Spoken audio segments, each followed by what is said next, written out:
Army presents The Big Picture, an official report produced for the armed forces and the American people.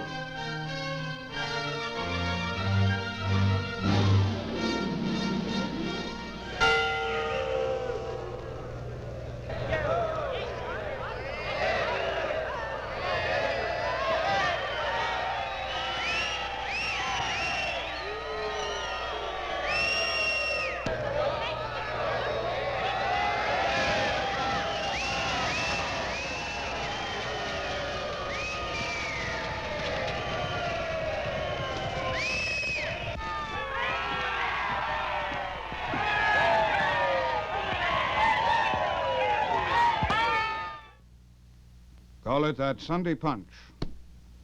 The knockout wallop every fighter tries to develop. With it, he hopes to clinch victory. A valuable purse, a championship title may be at stake.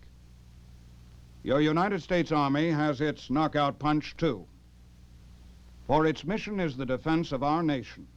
And the stakes are greater, much greater. Our way of life, perhaps our lands, even our lives.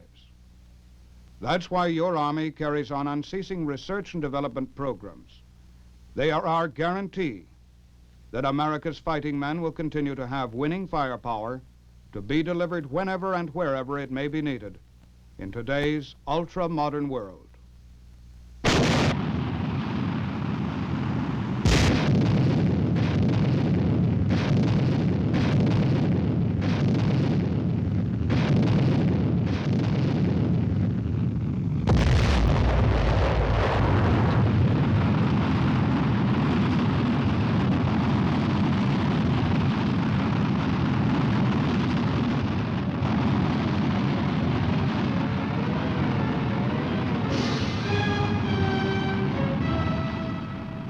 Sunday punch, the United States Army's modern firepower.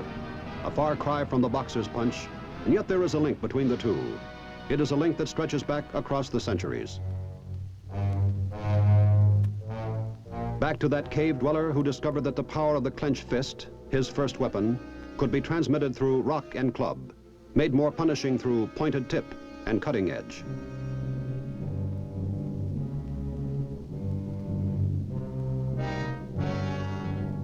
The story of David and Goliath has inspired countless artists to illustrate the later discovery that animal sinew could be used to extend the range and power of the punishing blow.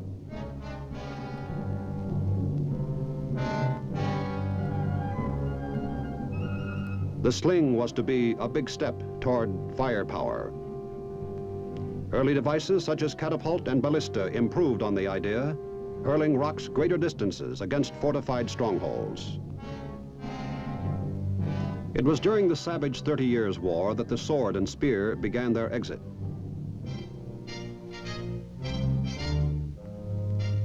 New weapons were taking stage. First had come the crossbow, which in turn was outmoded when Europe's map and history were reshaped by the formidable English longbow.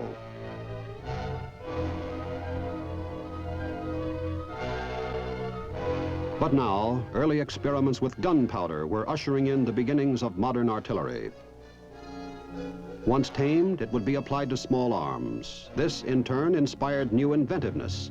Those early pieces required special ammunition.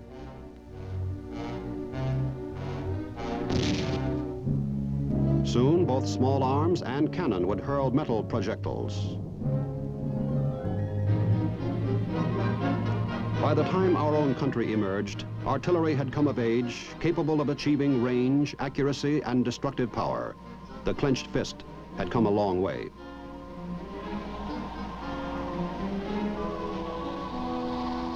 Cannons used lead balls loaded at the muzzle and had to be swabbed after firing. Leftover powder grains might ignite and blow up gun and crew.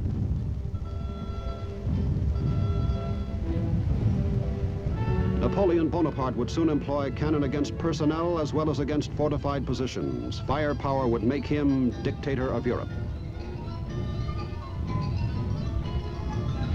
Our own Civil War brought full realization of artillery's versatile uses. Superior firepower helped write the end of that tragic chapter.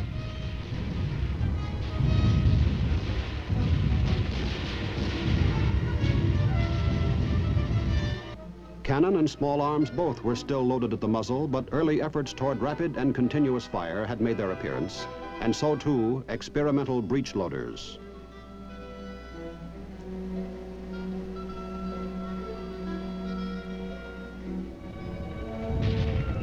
War with Spain brought national awareness of the Army's efforts to give its fighting men the ultimate in firepower.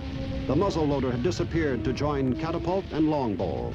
Modern breech-loading arms were now extending our own clenched fist.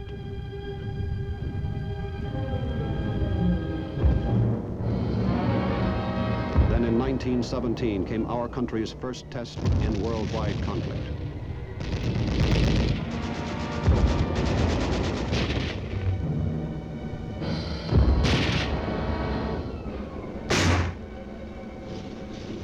The older weapons, greatly improved, were there for our armies, among them new, heavier tools of war. But something unforeseen was happening. Although the truck replaced the horse, range and power were costing mobility.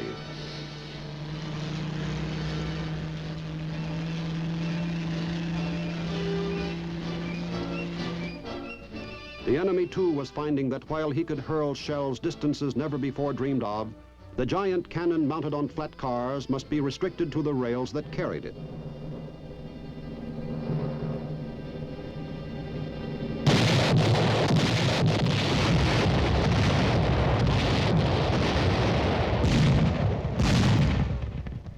And while conventional artillery was accounting for 70% of battle casualties, two new sources of firepower entered the scene. The first of these came about through man's successful efforts to achieve flight. As early as 1909, the Army had bought its first plane. Soon, there was an Army Air Service under direction of the Chief Signal Officer. Reconnaissance and observation were the airplane's only roles, but soon it became apparent that it could act as a flying platform to carry firepower directly to the enemy. In short, it gave artillery new mobility, flexibility, and range.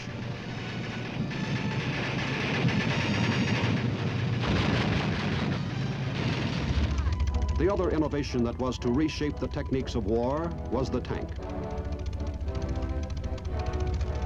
This mobile, armored juggernaut could carry its fire directly to the enemy where his small arms would be ineffectual, then move out of range of retaliatory weapons. That new extension of the clenched fist had its origins in antiquity. Domestication of the horse and invention of the wheel had inspired its possibilities. Ancient Assyria had gained its brief ascendancy through the terrifying, striking force of the first chariots. Centuries later, elephants would give Hannibal the Great the same combination of striking power, armor, mobility, and demoralizing effect.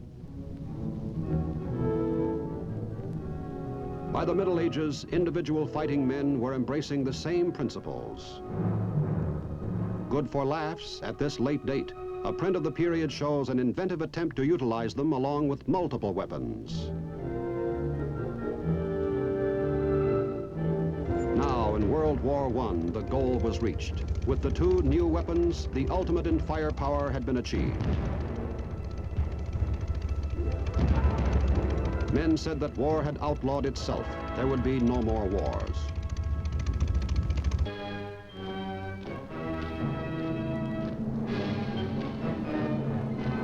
But war did come.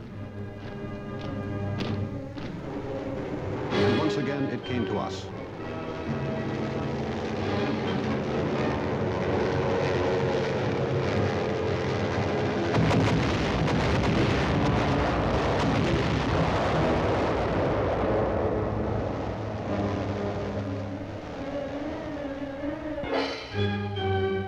Army ordnance and a vast complex of industry were soon turning out the weapons to give the nation winning punch.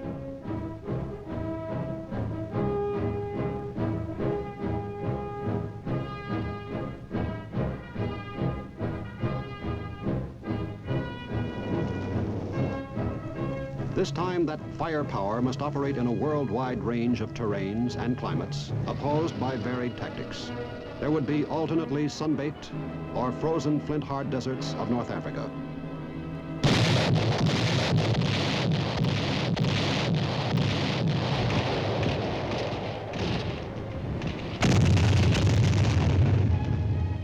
would be steamy, jungle-matted battle areas in the east, testing both weapons and the men they served.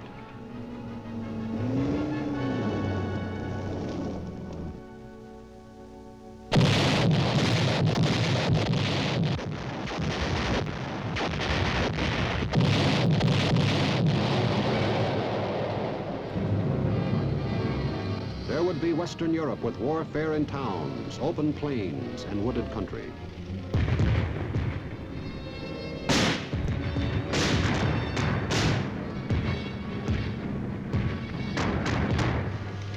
The tank was there, the weapon men had said would outlaw war.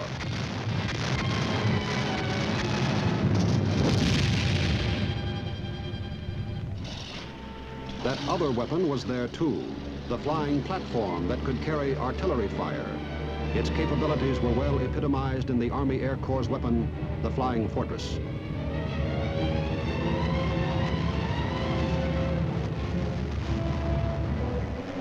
Other Army planes too were mounting weapons in the struggle.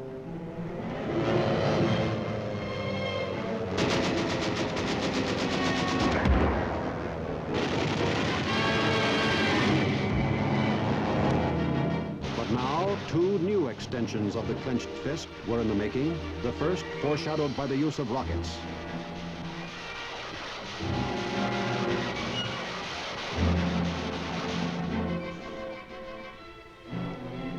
Back in the 13th century, the Chinese had used flaming arrows, as they called them, to repel Mongol invaders.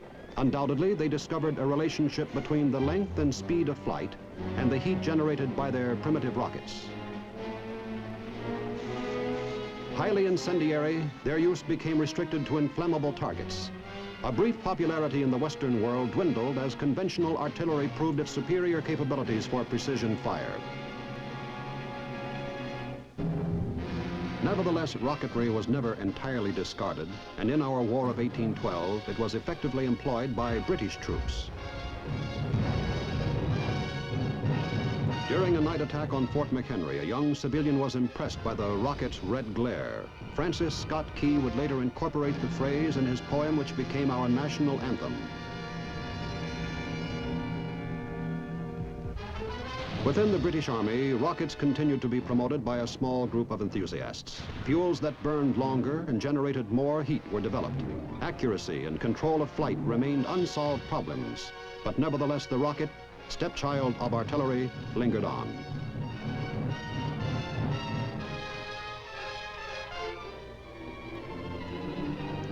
Out of the annals of our war with Mexico in 1846, there is record of our own limited use of rockets. It remained, however, for our own century to solve the basic problems of rocket guidance.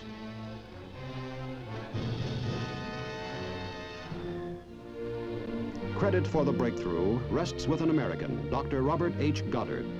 Dr. Goddard's theories, as well as experimental models, were intended primarily for physical research. Nevertheless, he foresaw the military possibilities, and during World War I, had engaged in an Army project for their development.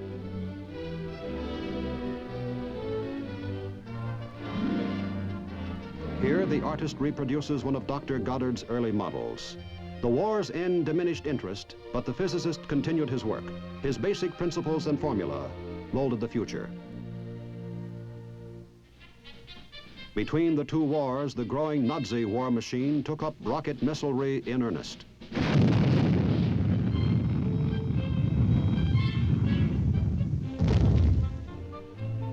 Despite early failures, the work went on.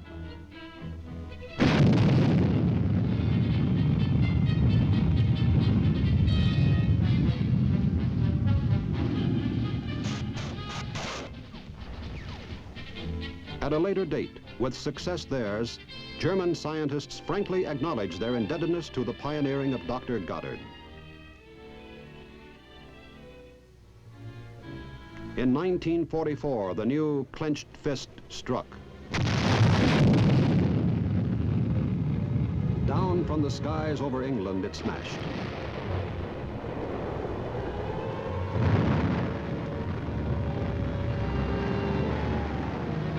First, the crude doodlebug, the V-1.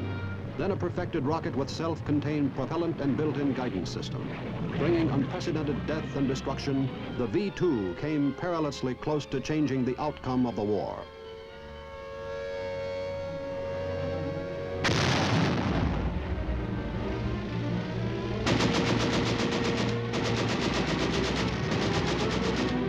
Fortunately for the Allied cause, the enemy bid for victory came too late.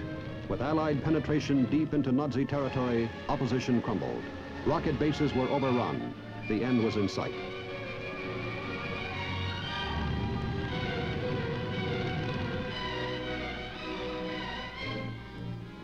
The end came as Nazi surrender rang down the curtain of war in Europe.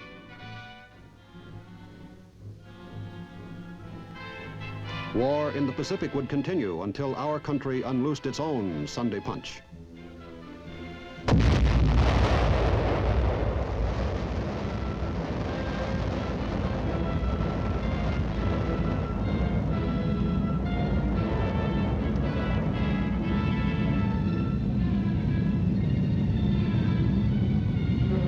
We had cracked the secret of nuclear fission, and our big fist grew even bigger.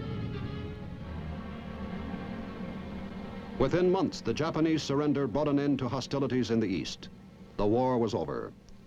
Looking back upon the two new weapons unleashed during the conflict, men now return to the ways of peace. We're again saying that the ultimate in artillery fire had been reached. Any future war was unthinkable.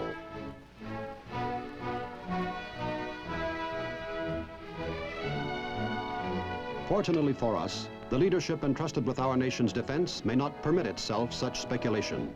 Within 5 short years of the war's end, Americans were again called upon to serve overseas.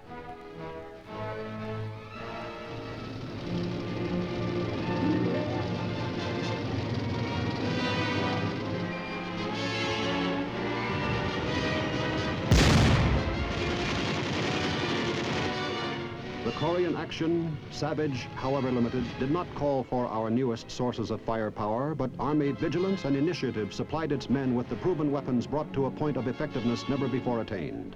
There had evolved by now a new kind of fighting man. Technical skills had become professional musts. Courage and muscle alone were not enough.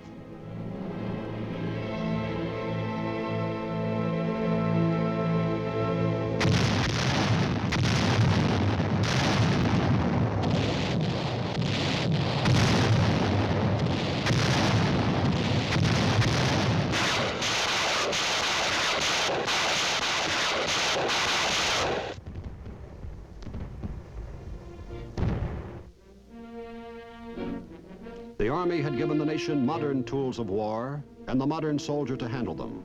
The bigger, tougher fist was still ours. As a fanatical and resourceful enemy discovered.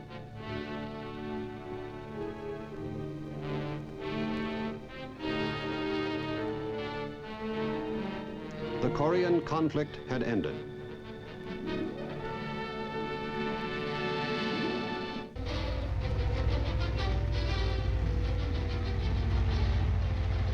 Behind our proud record of winning punch stand the Army's programs for research and development. From drafting board to field test come better and more effective weapons in endless procession, ready to maintain our defenses against any threat.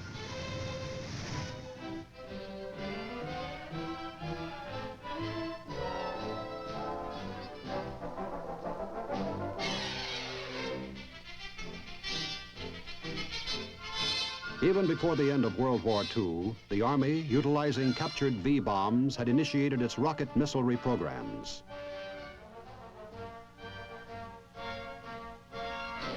With modification of earlier systems and application of new approaches, those programs began to turn out the first of a family of missiles.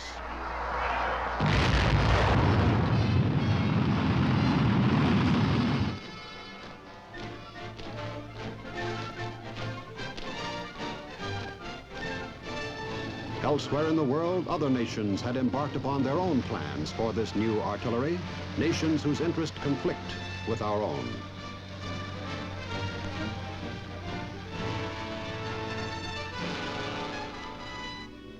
Into our planning, under the inspiring leadership of men like General J.B. Medeiros, went the experience of Dr. Werner von Braun and others of the German scientists who had perfected the original V-bomb. And into the separate teams that worked on the programs went the skills and talents of our own best minds. Scientists embracing a limitless roster of fields contributed to the staggering complex of component parts that went into each of our missile family.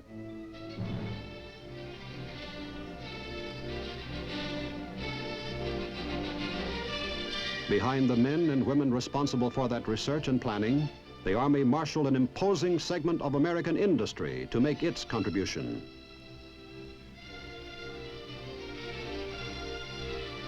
It was a segment that comprised every conceivable type of manufacture, from the small shop turning out a single tiny element to the mammoth of heavy industry fabricating giant missile housings.